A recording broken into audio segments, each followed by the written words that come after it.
네, 안녕하세요. 히슨교실의 히세입니다. 오늘 바로 들어가도록 하겠습니다. 우리 빨리 끝내야 되니까요. 광복 이후의 통일정부 수립 노력에 대해서 볼 겁니다. 순서는요, 민족의 광복, 미소의 한반도 분할, 모스크바 상국 외상회의, 미소 공동위원회와 남북 협상에 대해서 봅니다. 우리 저번 시간에 2차 세계대전 배웠죠? 2차 세계대전을 알아야 우리 이후에 우리나라가 어떻게 굴러갔는지 여러분들 이해할 수 있으니까요. 꼭 안 본 친구들은 보고 오셨으면 좋겠습니다. 이 사진은 뭐냐? 기뻐하는 모습이죠. 만세하는 운동이요. 마치 3.1운동 같죠? 8월 16일 마포형무소에서 풀려난 독립운동가들과 함께 환호하는 사람들의 모습입니다. 8월 15일이 아니고 왜 16일이냐? 15일에는 광복이 되는지 정확하게 몰랐어요. 의심했다고 합니다.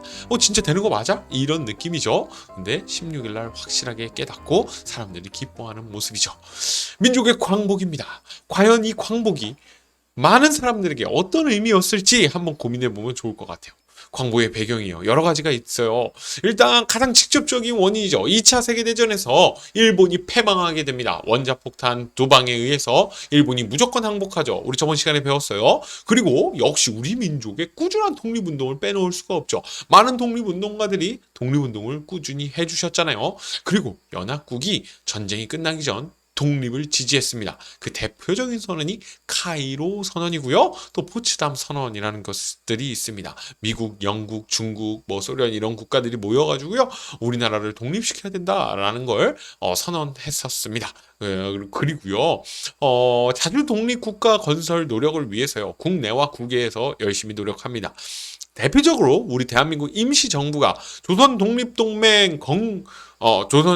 대한민국 임시정부와 조선 독립동맹이 건국강령을 발표했고요. 국내에서는 이 아저씨 중요합니다. 여운형이라는 아저씨가 조선 건국동맹이라는 걸 조직하고요. 이게 광복 이후에는요. 꼭 아셔야 됩니다. 조선 건국준비위원회로 개편되면서요. 전국으로 조직을 확대합니다. 이 조선 건국준비위원회, 말 그대로 건국을 준비하는 위원회는요.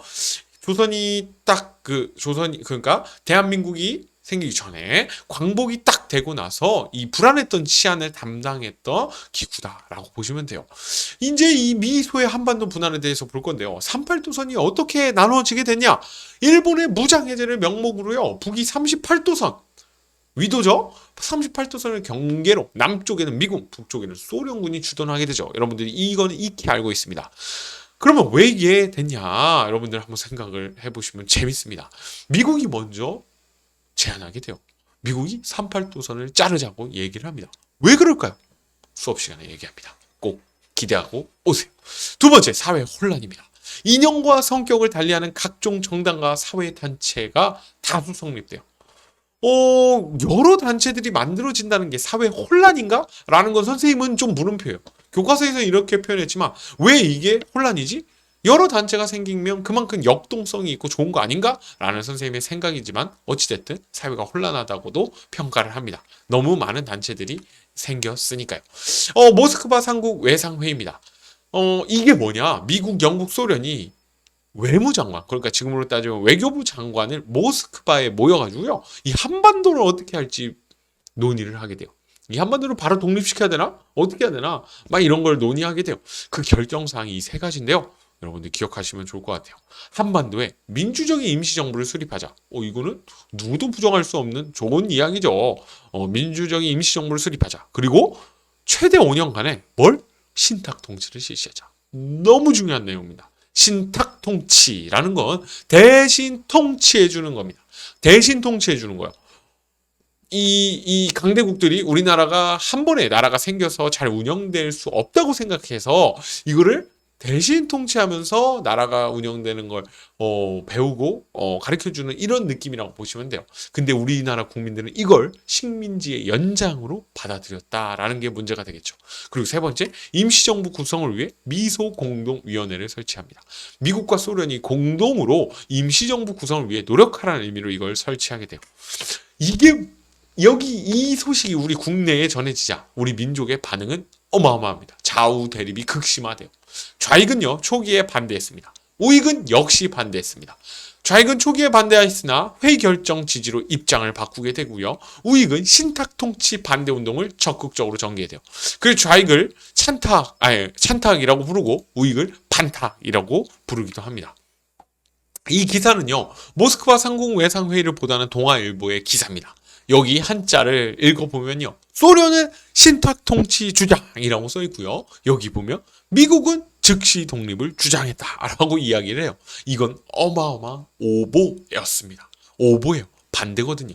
미국이 신탁 통치를 주장하거든요. 이 소식이 왔을 때 프레임이 생기죠.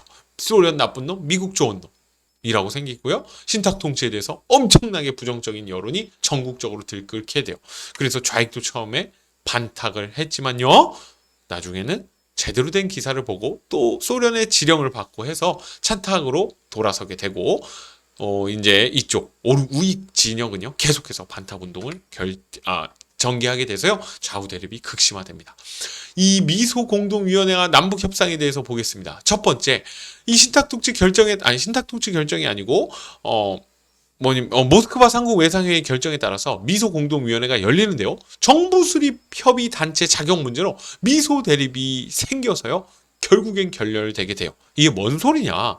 소련은요, 찬탁하는 애들만 데리고 임시 정부를 세우자라고 얘기를 했어요. 근데 미국 입장에서 말도 안 되죠. 그러면 다 좌익 세력이잖아요. 안 돼. 모든 단체를 끌어안자라고 하는 게 미국이에요. 그러니 서로 의견이 계속해서 대립만 되고요, 결국 파탄나게 되죠. 이런 문제들이 생기자, 야, 좌우가 우리 합쳐야 되지 않을까라는 게 중도 계열에서 통일정부를 세우기 위해 이런 내용들이 생기게 됩니다. 그래서 좌우합작위원회라는 것을 구성하게 되고요. 그래서 좌우가 합작하려고 했지만 결국 실패하게 되죠. 선생님이 항상 극단적인 거 말고 이걸 합치는 걸 좋아하잖아요.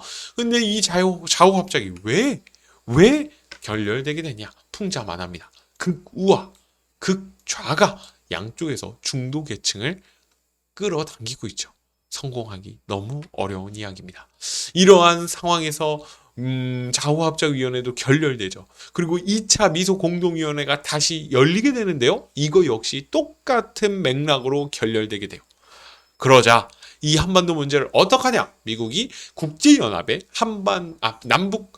국제연합에 이거 어떡해요? 라고 넘기게 됩니다. 그래서 국제연합이 남북한 총선거로 통일정부를 수립해라 라고 결정을 하게 돼요.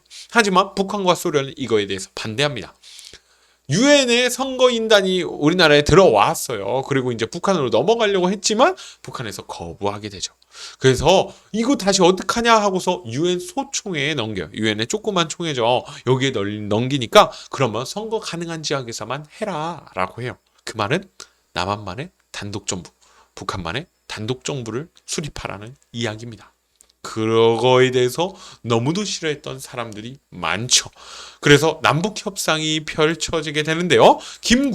김규식이 북한의 협상을 제안하게 됩니다. 김일성에게, 김두봉에게 협상을 제안하게 돼요. 하지만 이거 역시 성과 없이 결렬되게 됩니다. 왜? 김일성 역시 이미 단독정부 수립 준비를 다 끝마친 상태였거든요.